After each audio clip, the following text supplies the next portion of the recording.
Bonjour. The developers lobby slams activists for spraying an illegally built swimming pool and not the illegality itself. This and more now.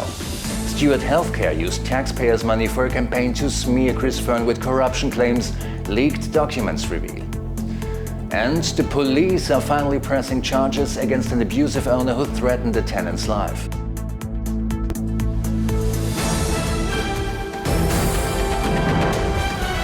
It is another win for Malta's new union Solidarietà.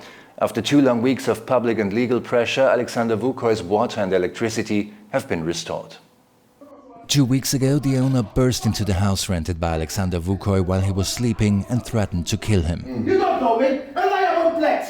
I can touch you. If I can touch you, I'll let my mother know I open you. I call the police. Go get the police. Vukoi had refused to move out when his rental contract was automatically renewed by the housing authority. Subsequently, the owner illegally cut off his tenant's water and electricity supply. However, St. Julian's police refused to immediately take a report against the owner and told the victim to come another day. The incident prompted a demonstration by Solidarietà, who are assisting the Serbian national and pledged to cover his legal costs. Can you imagine feeling unsafe in your own home? Can you fathom that being woken up by death threats by someone you've never met is even a possibility? On Monday, the new union announced that the police are finally pressing charges against the abusive owner and that Vukoi's water and electricity supply has been restored. Thank you, guys. This win was only possible because of the solidarity shown by the public and by union members. When we organize, we win, the union said. And the whole incident has shown how precarious tenants' lives are in Malta and how a fit of rage by their landlord can effectively make them homeless, with the state unable or unwilling to intervene. Solidarietà is calling for a change in law that would allow tenants to restore their water and electricity supply. Alternatively, the government should take emergency measures in such cases. 2 London-based intelligence firms, spy operations coordinated by senior steward officials, and smear campaigns with planted stories. That's what you get when the mafia in government opens its doors to the mafia of private healthcare. Stuart Healthcare authorized a €6.5 million secret operation to target perceived opponents in Malta and abroad, corporate records reveal. The documents were obtained by the Organized Crime and Corruption Reporting Project, OCCRP, and shared with Times of Malta and Boston Globe. Their new investigation has found that senior steward officials coordinated operations and corresponded daily with private spies at London-based intelligence firms.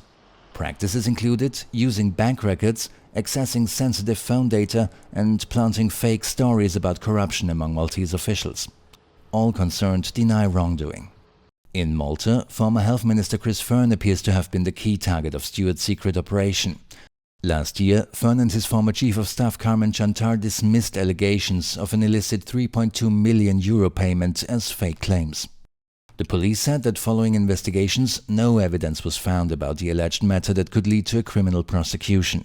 If confirmed, it would not be coincidental that this disgusting act was carried out at a time when I was rigorously insisting on Stuart fulfilling their contractual obligations, Chris Fern said.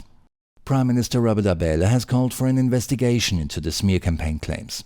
The Labour Party is a criminal web where its own people are now turning against each other, the PN said. The Nationalist Party said Joseph Muscat and Robert Abela continued to defend Stuart, even as it used taxpayers' money to cook up stories against Fern. The Malta Development Association MDA felt the need to point out that it is unacceptable for individuals to take the law into their own hands. The statement came 2 days after Moviment graffiti activists took direct action on the swimming pool in Ala. The pool is the result of developer Joseph Portelli taking the law into his own hands by excavating the site without a permit. We must be doing something right when the MDA, headed by the king of illegalities, Michael Stivala, accuses us of breaking the law, Moviment Graffiti said on Monday. And the weather today, windy up to 29 degrees. Strong northwesterly winds up to force 7 will result in rough seas along the popular sandy beaches at Golden Bay and Riviera. Stay safe and have a lovely day.